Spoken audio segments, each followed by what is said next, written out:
بچوں، آج ہم آپ کو جو کہانی سنانے جا رہے ہیں وہ ایک پیاری سی لڑکی کے بارے میں ہے۔ کسی گاؤں میں ایک کسان رہتا تھا، بہت بھولا اور سیدھا سادہ۔ اس کی بیوی مر گئی تھی، بس ایک لڑکی تھی جو بہت خوبصورت تھی۔ وہی کسان کی آنکھوں کا تارا اور دل کا سہارا تھی۔ کسان بیچارہ بہت غریب تھا، بڑی مشکل سے گزر بسر ہوتی تھی۔ ایک دن اس نے سوچا بادشاہ کے پاس جاؤں اور اسے اپنی ساری دکھ بھری کہانی سناؤں۔ دوسرے دن وہ منہ دھیرے گھر سے نکل کھڑا ہوا اور مارا مارا کرتا شہر جا پہنچا، جہاں بادشاہ کا عالیشان محل کھڑا آسمان سے باتیں کر رہا تھا۔ کسان نے محل کے پہرے داروں کو بتایا کہ وہ بادشاہ سے ملنا چاہتا ہے۔ انہوں نے اسے سر سے پاؤں تک دیکھا اور پھر خوب ہنسے۔ ایک پہرے دار نے کہا، جاؤ جاؤ اپنا کام کرو، بادشاہ سلامت تم جیسے عام لوگوں سے نہیں ملتے۔ کسان نے دیکھا کہ بات نہیں بنتی تو وہ اکڑ کر کہنے لگا، میں کوئی ایسا ویسا آدمی نہیں ہوں۔ میری ایک بیٹی ہے جو چرہے میں تنکے کاٹتی ہے تو وہ سونا بن جاتے ہیں۔ پہرے داروں نے بادشاہ کو خبر کی اور بادشاہ نے کسان کو اندر بلا لیا۔ اس نے کسان سے کہا کہ اگر تمہاری لڑکی سچ مچ ایسی ہی ہے تو کل ہمارے محل میں لے آنا۔ اگر اس نے تنکوں کو سونا بنا دیا تو ہم تمہیں منہ مانگا انعام دیں گے۔ کسان بھاگم بھاگ گھر آیا اور بیٹی کو ساری بات بتائی۔ بیٹی بولی، بابا آپ نے جھوٹ کیوں بولا؟ میں بھلا تنکوں کو سونا کیسے بناؤں گی؟ کسان نے کہا، بیٹی میں نے یہ جھوٹ بادشاہ سے ملنے کے لیے بولا تھا۔ اب تم کل میرے ساتھ شاہی محل چلنا اور بادشاہ کو ساری بات سچ سچ بتا دینا۔ ہو سکتا ہے وہ رحم کھا کر ہمیں مالا مال کر دے اور ہمارے دن پھر جائیں۔ دوسرے دن کسان بیٹی کو لے کر شاہی محل پہنچا۔ بادشاہ لڑکی کو ایک کمرے میں لے گیا جہاں ایک چرخا، بہت سے دھاگے کی نالی ریلیں اور ڈھیروں گھاس پھوس بھرا ہوا تھا۔ بادشاہ نے لڑکی سے کہا کہ کل صبح تک اس تمام گھاس پھوس کو سونا بنا دو ورنہ تمہیں پھانسی دے دی جائے گی۔ بیچاری لڑکی حیران پریشان کبھی چرخے کو دیکھتی اور کبھی گھاس پھوس کے تنکوں کو۔ سمجھ میں نہ آتا تھا کہ وہ ان تنکوں کو سونا کیسے بنائے۔ اس کی آنکھوں میں آنسو بھر آئے اور وہ سسکیاں لے لے کر رونے لگی۔ اسی وقت کمرے کا دروازہ کھلا اور ایک بونا اندر داخل ہوا۔ وہ اپنی سفید داڑھی پر ہاتھ پھیر کر بولا، پیاری بچی تم اس طرح بلک بلک کر کیوں رو رہی ہو؟ لڑکی بولی، روؤں نہیں تو کیا کروں؟ بادشاہ نے کہا ہے کہ کل صبح تک ان تمام تنکوں کو کاٹ کر سونا بنا دو ورنہ تمہیں پھانسی دے دی جائے گی۔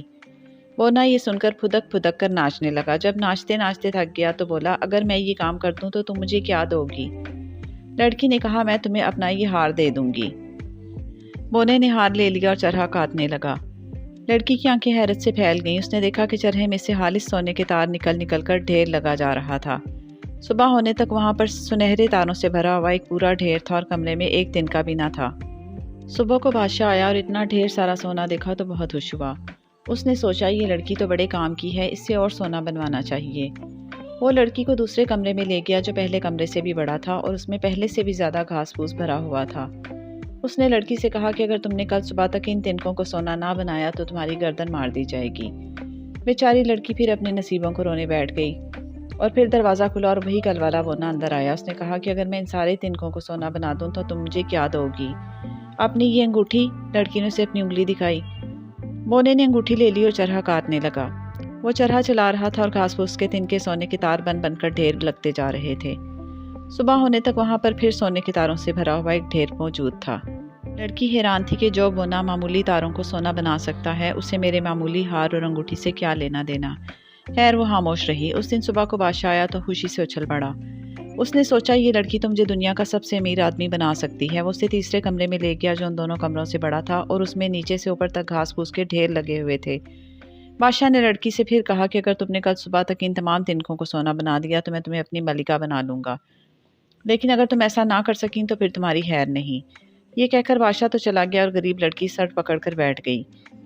اسی وقت دروازہ کھلا اور وہی بونا دبے پاؤں اندر آیا۔ اس نے لڑکی سے کہا کہ اگر میں اس گھاس پھوس کو سونا بنا دوں تو تم مجھے کیا دو گی؟ لڑکی روتے ہوئے بولی کہ اب تو میرے پاس تمہیں دینے کو کچھ بھی نہیں۔ بونے نے کہا، اچھا یہ وعدہ کرو کہ اگر تم ملکہ بن گئی اور اللہ میاں نے تمہیں بیٹا دیا تو تم وہ بیٹا مجھے دے دو گی؟ بولو منظور ہے۔ لڑکی پہلے کچھ جھجکی پھر جی کڑا کر بولی، ٹھیک ہے مجھے منظور ہے۔ بونا جلدی جلدی چرخا چلانے لگا اور تنکے سونے کے تار بن بن کر ڈھیر ہونے لگے۔ صبح کو بادشاہ کمرے میں آیا تو خوشی سے جھوم اٹھا۔ اس نے اپنا وعدہ پورا کیا اور کسان کی لڑکی کے ساتھ شادی کر لی۔ ایک سال بعد اللہ میاں نے ملکہ کو چاند سا ایک بیٹا دیا۔ بادشاہ اور ملکہ کی خوشی کا کوئی ٹھکانہ نہ رہا۔ اس عرصے میں ملکہ اپنا وہ وعدہ بھول چکی تھی جو اس نے بونے سے کیا تھا۔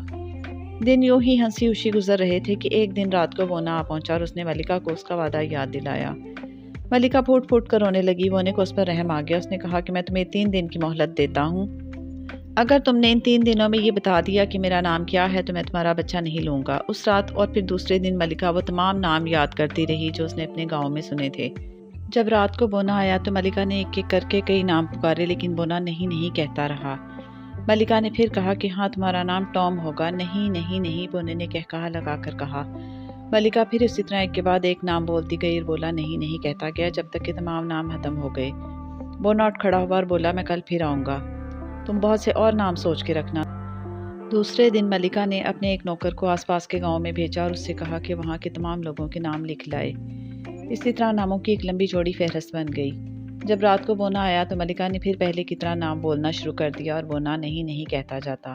جب تمام نام ختم ہو گئے تو بونا بولا اب تمہارے پاس صرف کل کا دن اور ہے، کل بھی تم میرا نام نہ پوچھ پائیں تو میں تمہارا بچہ لے جاؤں گا۔ تیسرے دن ملکہ نے پھر نوکر کو ادھر ادھر دوڑایا کہ وہ لوگوں کے نئے نئے نام لکھ کر لائے۔ شام کو نوکر تھکا ہارا منہ لٹکایا واپس آیا اور بولا حضور مجھے کوئی نیا نام نہیں ملا، البتہ پہاڑی کے اس طرف جو جنگل ہے وہاں میں نے ایک جھونپڑی دیکھی جس کے آگے الاؤ جل رہا تھا اور اس الاؤ کے گرد ایک بونا ناچ ناچ کر گا رہا تھا، حلوہ پوری لاؤں گا اور گلگلے پکاؤں گا، پھر شاہی محل جاؤں گا اور ملکہ کا بیٹا لاؤں گا، نام ہے میرا رمپل ڈمپل، نام ہے میرا رمپل ڈمپل۔ ملکہ نے یہ سنا تو خوشی سے اچھل پڑی اور نوکر کو بہت سا انعام دیا۔ اس دن رات کو بونا آیا تو ملکہ بولی تمہارا نام ہے اور چپ کر گئی۔ بونا ہنس کر بولا بولو۔ ہاں ہاں بتا رہی ہوں تمہارا نام ہے، پھر چپ کر گئی۔ بونا بہت حیران بار بولا بولو جلدی بولو کیا نام ہے میرا؟ ملکہ ایک دم چیخ کر بولی رمپل ڈمپل، تمہارا نام ہے رمپل ڈمپل۔ ملکہ ہنس پڑی۔ یہ سن کر بونے نے زور کی چیخ ماری، سر کے بال کھسوٹے، داڑھی نوچ ڈالی اور بولا ضرور تمہیں کسی جن نے بتایا ہے۔ یہ کہتا ہوا وہاں سے ایسا بھاگا کہ پیچھے مڑ کر بھی نہ دیکھا۔ اس طرح ملکہ کی اس سے جان چھوٹی اور وہ اپنے شوہر اور چاند سے بیٹے کے ساتھ ہنسی خوشی رہنے لگی۔ اور بچوں ہماری یہ کہانی یہیں ختم ہوئی۔